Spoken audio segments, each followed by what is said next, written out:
and salam perpaduan. Thanks for joining us. I'm Shuhaida Arifin and you're watching news at 10. Our headlines for tonight. PM announces 50 million ringgit flood aid.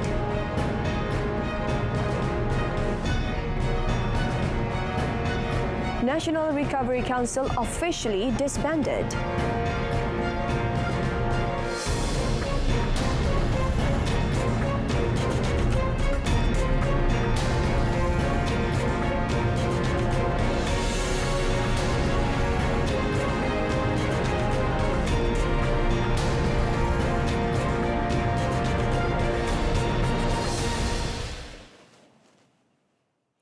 Prime Minister Datuk Seri Anwar Ibrahim today announced an immediate allocation of 50 billion ringgit each to Kelantan and Terengganu. Anwar said the allocations were to help people in both the states who have been affected by the flood. Ini untuk keperluan segera, terutama kebajikan rakyat yang kita kata peruntukan awal RM1,000 kepada semua keluarga, keluarga yang terlibat, dan sekiranya ada kemalangan akan RM10,000 bagi mangsa. Ini kita buat secara konsisten sampai di mana juga yang berlaku yang kita luluskan untuk pertama kali. He was speaking at a press conference after visiting flood victims at the SMK Tengku Panglima Raja Flood Relief Centre in Pasir Mas today. A total of 737 flood victims from 226 families are taking shelter at the centre. Previously, Deputy Prime Minister Datuk Seri Dr. Ahmad Zahid Hamidi had already announced a 12 million ringgit for Kelantan during his recent visit to the state. The East Coast Rail Link ECRL project will proceed at a lower cost of 11.01 billion ringgit compared with the original cost of 85.97 billion ringgit approved in 2016. Prime Minister Datuk Seri Anwar Ibrahim said the total cost of the ECRL is reduced even though there are applications for additional cost following new realignment and the project is still subjected to the old agreement. Walaupun ada sedikit penambahan kerana pembiayaan tambahan bagi menampung penjajaran semula projek laluan rel Pantai Timur yang kita luluskan, tetapi ini menyebabkan keseluruhan kos itu diturunkan sebanyak 11.01 bilion ringgit. Tapi keputusan kita itu meneruskan projek yang diluluskan dulu tetapi dan tidak membawa banyak lagi perubahan kerana ia akan melambatkan proses pelaksanaan dan mempersulitkan kerja-kerja dan rundingan yang sedia ada.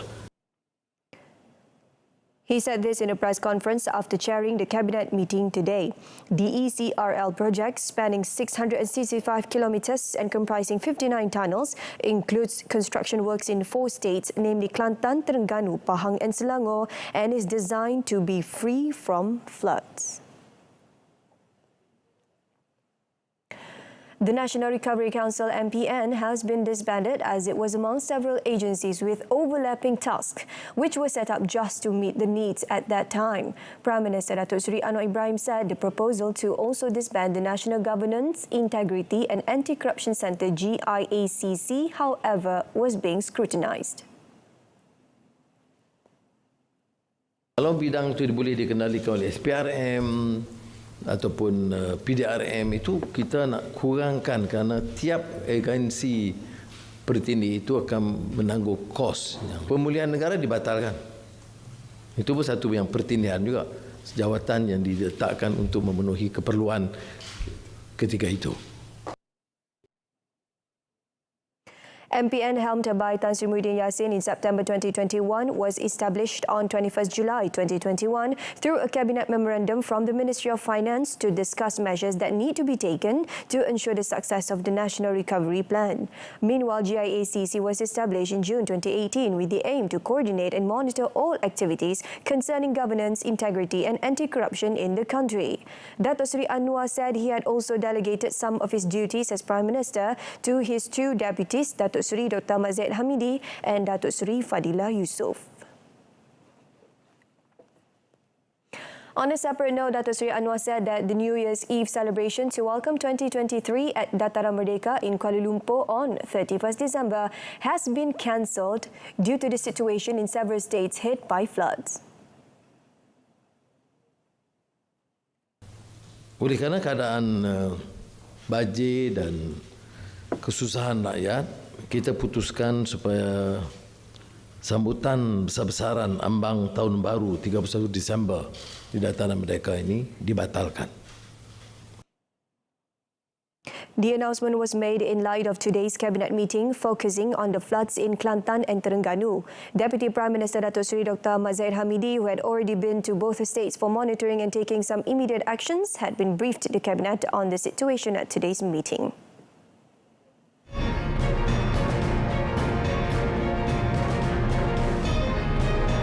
Coming up next, new and improved mobile internet package announced for next February. The government is studying the best measures to reduce the budget deficit, which will be announced during the full budget presentation in February 2023. Deputy Finance Minister Datuk Seri Ahmad Maslan said the budget deficit is estimated at 5.8% of the gross domestic product GDP for 2022, and its forecast for 2023 will be announced later. Datuk Seri Ahmad said that the government would not be imposing new taxes that would burden the people. However, it is necessary to find alternatives to increase the government's income to ensure the country's economy continues to grow. Hence, higher debts were taken on to ensure that provisions for the development and economic well-being of the people could be met. Kita berusaha untuk mencari kaedah yang terbaik bagaimana cara untuk kita mengurangkan defisit, dan saya kira penganalisa ekonomi amat memahami perkara ini, dan ia bukan hanya berlaku di negara kita, ia bukan satu keluarbiasaan, ia adalah berlaku di semua negara. He said this when met at Parliament Building today. The nation's fiscal deficit currently stands at 1.078 trillion ringgit. However, he said the government does not intend to increase the national debt, which is currently 60 to 61% of GDP. On the reintroduction of goods and service tax, he said this was not brought up by the unity government.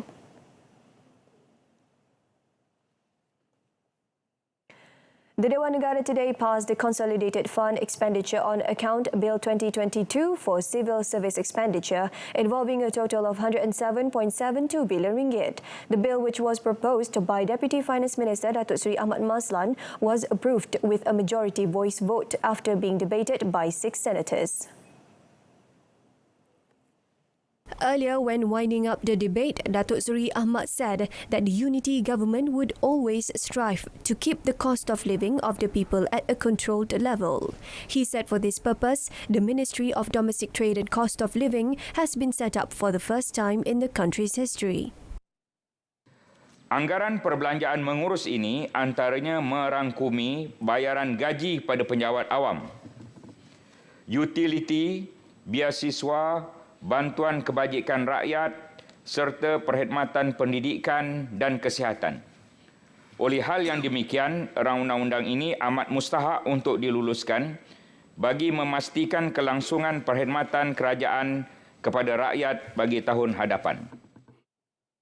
Datuk Seri Ahmad said the temporary budget, which was passed in the Dewan Rakyat yesterday, is for the first 6 months of 2023 until the actual budget is passed, taking into account the interests of civil servants and cash support for the people.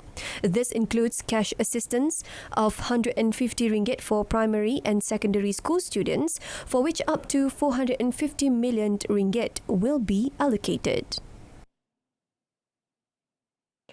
The government will introduce a Unity Package prepaid mobile internet plan at half the price and triple the speed, with the package set to hit the market next February. Communications and Digital Minister Fahmi Fazil said the implementation of the package would involve 5 telecommunication service providers, namely CelcomDigi, Maxis, EU Mobile, Telekom Malaysia TM and YTL Communications.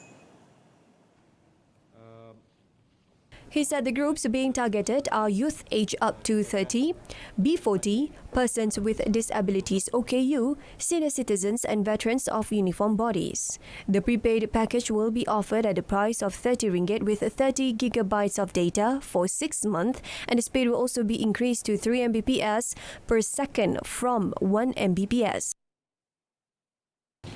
Data 30GB tersebut dapat menampung penggunaan perkhidmatan chat dan voice call serta penggunaan aplikasi dalam talian bagi aktiviti harian seperti pembelian dalam talian, penghantaran makanan, tempahan, urusan perbankan dan pembayaran, carian internet dan navigasi serta berita dan maklumat. Met today, Fahmi said this was a basic package that the service provider are allowed to offer added value in the package. He said the introduction of the package was in line with the Unity Government's desire under the leadership of Prime Minister Datuk Seri Anwar Ibrahim to reduce the cost of living and ensure comprehensive digital connectivity for Malaysians.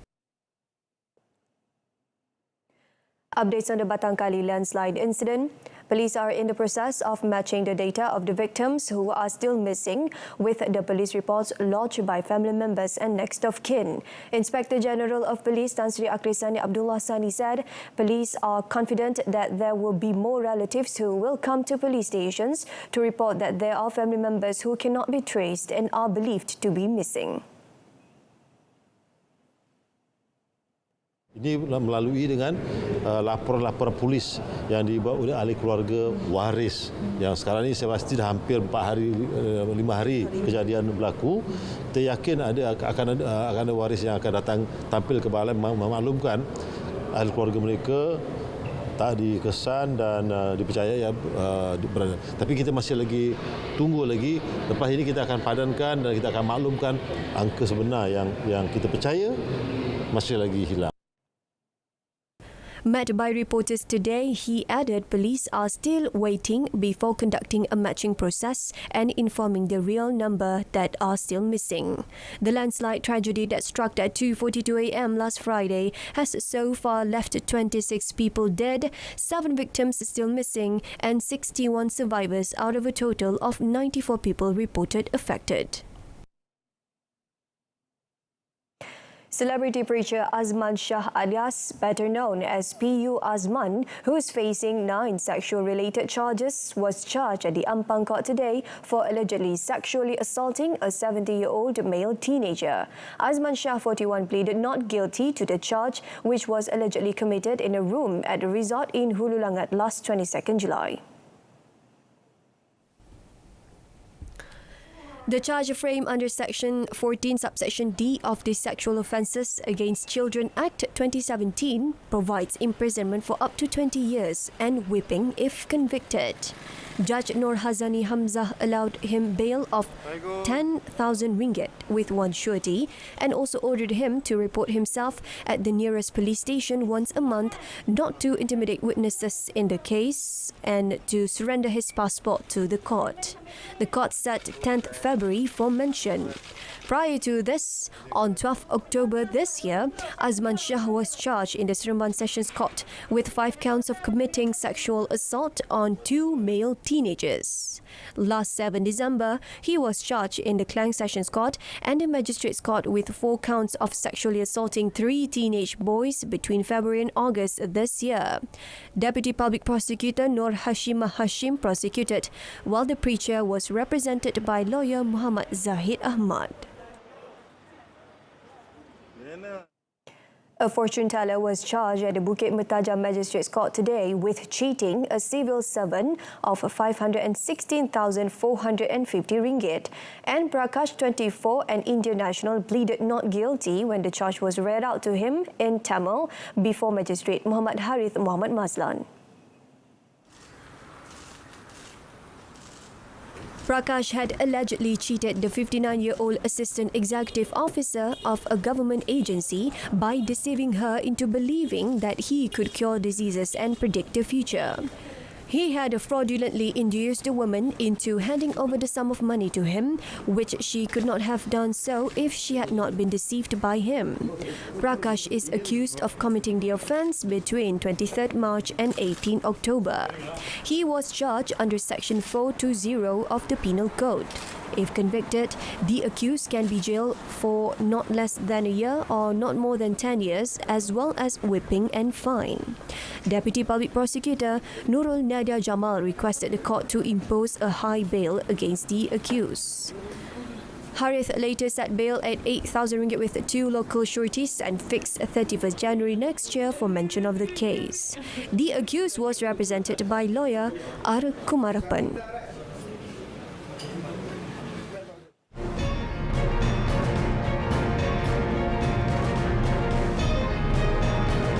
In a foreign front, China and Australia celebrate 50 years of diplomatic relations.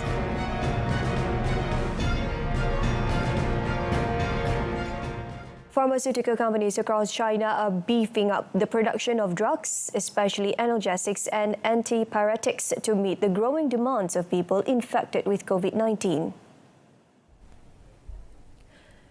In Zibo City of East China's Shandong province, the production lines of the world's largest analgesic and antipyretic producer are picking up steam to increase supply of these much-needed medicines. Another company in northeast China's Liaoning province is working against time to produce acetaminophen or paracetamol tablets.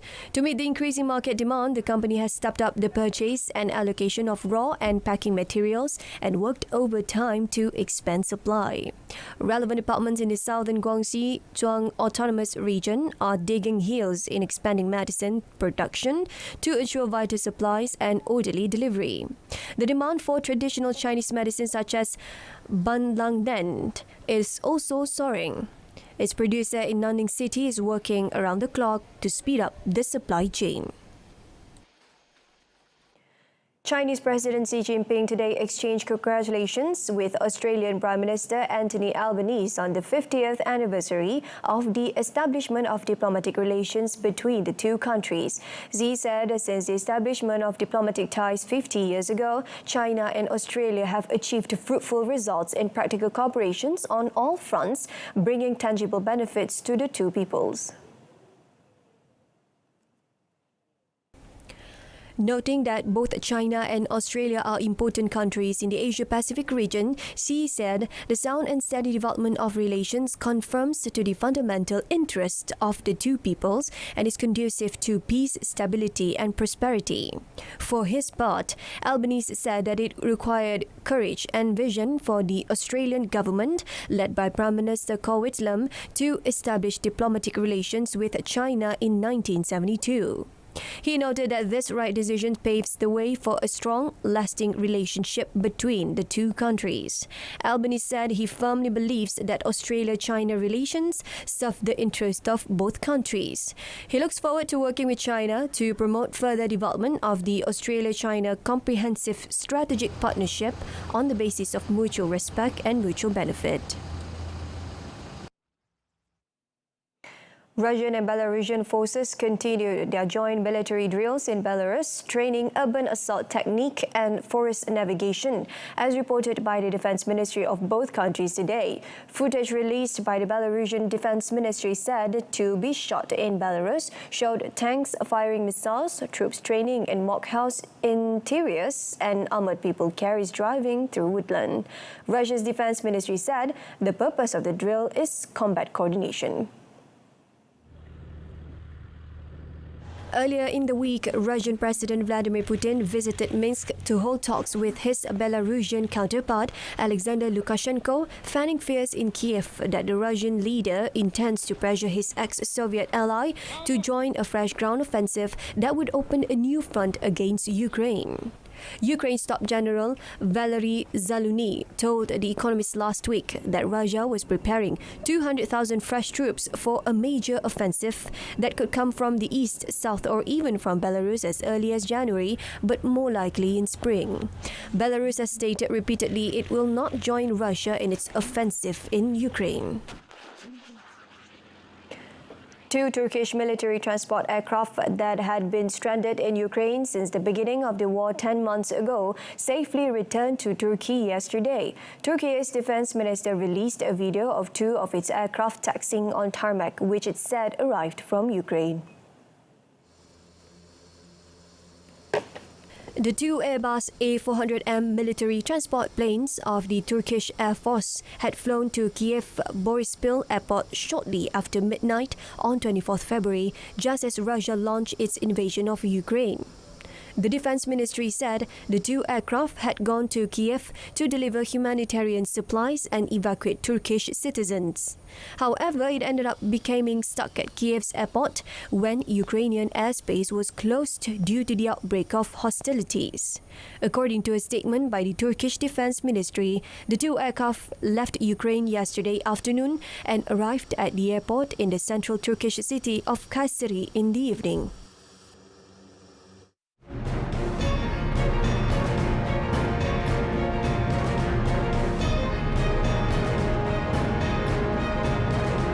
Argentina-Morocco given heroes welcome upon arriving home. That and more next in sports.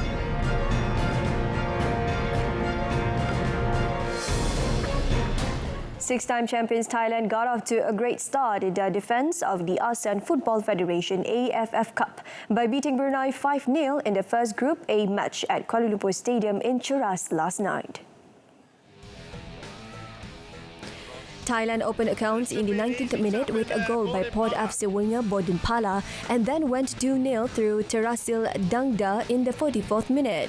Things got worse for Brunei in the second half when Yura Yunus deflected the ball into his own goal in the 88th minute. Thai substitute Piradol Chamrasamy added insult to injury when he scored a brace of goals in injury time, wrapping up the 5-0 rout. The win propelled Thailand to the top of Group A thanks to a goal difference, while Cambodia lies second, also with 3 points after shocking the Philippines 3-2 in the first group match at home. Playing in Morodok Techno Nationals, after the success of the Argentinian squad in clinching the 2022 World Cup trophy, the national team had their victory parade in the middle of capital Buenos Aires with hundreds of thousands of fans. Led by their veteran star Lionel Messi, the Argentina squad started the parade at Aziza airports as soon as arriving from Doha, Qatar. They were welcomed with vibrant cheer and songs of joy from their supporters, as well as the flashing and sparks of fireworks set off alongside lighting of flares. It was a brilliant celebration for a long-awaited World Cup victory after Argentina last won 36 years ago. Players of the Argentinian team danced along and shared the happiness with their fans as a team of police officers tried to control the bus parade. It was reported that some fanatics have tried to break into the bus and even tried to jump on as the bus was moving through. The Morocco national soccer team arrived in Rabat on Tuesday to a hero's welcome after their fourth-place finish at the World Cup in Qatar. The Atlas Lion exceeded all expectations and set a new benchmark for African teams at the world's top football tournament, knocking out both Portugal and Spain on their way to the semi-finals after topping a group that included Croatia and Belgium. Wale Regragui's side also humbled Belgium's golden generation, who entered the tournament ranked as second in the world with a 2-0 victory in the group stage. Morocco pushed eventual finalist France all the way in a hotly contested semi-final, but the reigning champions were able to hold on to win 2-0 in a match Regragui described as one step too far for his spirited but injury-stricken side. Along with Morocco, Arab teams were superbly supported at the Middle East's first World Cup. The two finalists, Argentina and France, were beaten by Saudi Arabia and Tunisia respectively in the group stages. The Badminton Association of Malaysia (BAM) will ensure that its existing women single players participate in 3 to 5 international tournaments from next year. The idea is to increase their exposure to competitive stages and improve on their world rankings. National women's singles coach James Chua said the 4 players under his care at the moment lack the experience of playing in major tournaments and facing higher-ranked players. The 4 are Tan Zing Yi, who is ranked 182nd, Wong Ling Ching ranked 335th, Siti Nur Shuhaini Azman 199th, and Wu Chan Si, who is not listed in the world ranking. Chua said discussions will be held with the BAM coaching staff in January next year to ensure that the restructuring of the development of the women's singles sector can be done in the best way to produce quality players who are able to give stiff competition on the court. On 19 December, Academy Badminton Malaysia ABM Chief Executive Officer Michelle Chai was reported as saying that BAM had decided to release 12 players from the governing body for next year's session. 5 women's singles shuttlers were dropped by BAM, namely Misha Muhammad Khairul, Eun Si Swan, Joanne Ng, Ko Jing Wen, and Loh Ji Wei.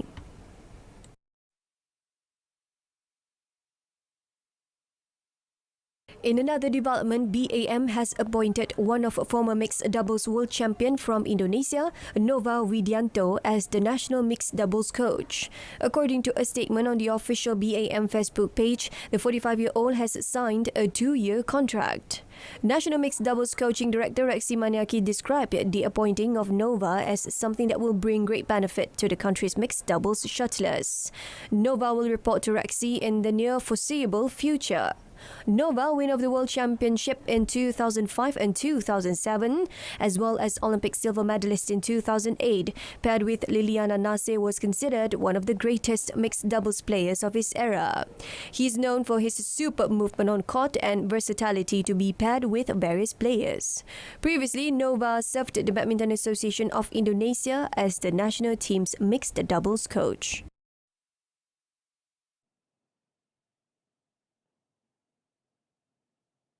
Kecemasan, boleh saya bantu? Hello, there's been a motorcycle accident here. Maybe an elephant ran it over. Sir, there is fire accident at the address number 5 Jalan Tembikar, Shah Alam. PGO from FRT Shah Alam, there was no fire accident here. Over.